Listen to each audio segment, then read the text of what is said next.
अस्सलाम वालेकुम, मेरा नाम डॉक्टर उमैर है और आज हम बात करने वाले हैं हेमोरॉइड्स के बारे में, यानी कि बवासीर के बारे में। बवासीर को इंग्लिश में मेडिकल में हेमोरॉइड्स कहते हैं। इसमें होता क्या है कि बुनियादी तौर पे जो आपकी बड़े पेशाब की जगह होती है वहाँ पे मौजूद जो वेन्स होती हैं वो डायलेट हो जाती हैं, वो सूजन आ जाती है उनमें। ठीक है, उस सूजन की वजह से क्या होता है कि वो गोश्त गिरना शुरू हो जाता है। अब वो गोश्त कितना गिरता है ये डिपेंड करता है कि आपका जो हेमरॉयड है या जो आपको बवासीर अब कौन से लेवल की है।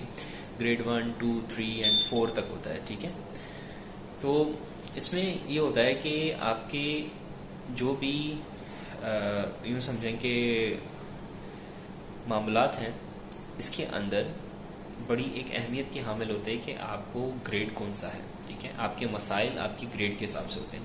ग्रेड 1 के अंदर क्या होता है कि मरीज को पता ही नहीं होता उसको हेमरॉयड है या उसको बवासीर है। ग्रेड 2 के अंदर क्या होता है कि बवासीर जो है वो बाज़ बाहर आ जाती है और खुद ब खुद अंदर चली जाती है, और फिर बाज़ ऐसा होता है कि बवासीर बाहर आती है और अंदर नहीं जाती, उंगली से अंदर करना पड़ता है। और बाज़ क्या होता है कि जो मवाद बाहर आता है वो जाता ही नहीं है। ठीक है, जब ये ज़्यादा अरसे तक रहता है तो होता क्या है कि वहाँ पे कब्ज़ की वजह से चोट लग जाती है और वहाँ से खून निकलना शुरू हो जाता है। ठीक है, तो फिर लोग भागते हैं डॉक्टर्स की तरफ। तो ये टोटल बवासीर का सिस्टम होता है सादा जुबान से एक्सप्लेन करा। ठीक है, लेकिन अब इसमें लोग पोर्ट्रे लोगों के जहन में ये होता है कि शायद ये लाइलाज है। ऐसा नहीं है, हेमरॉइड्स का बाकायदा इलाज मौजूद है। ठीक है, इसे हम ऑपरेट करके भी ठीक कर सकते हैं, बाज़ बैंड लाइगेशन की जाती है, बाज़ बहुत सारी जो मुख्तलिफ किस्म की मोडालिटीज़ या तरीके मौजूद हैं जिसके ज़रिए हम बवासीर का इलाज कर सकते हैं। मेडिकल में ये लाइलाज नहीं है।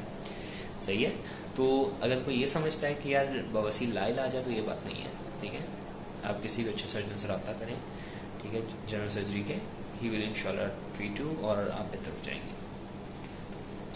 आई होप कि सर आपका जो क्वेश्चन है वो आंसर हो गया होगा कि हाँ बवासीर का इलाज मौजूद है।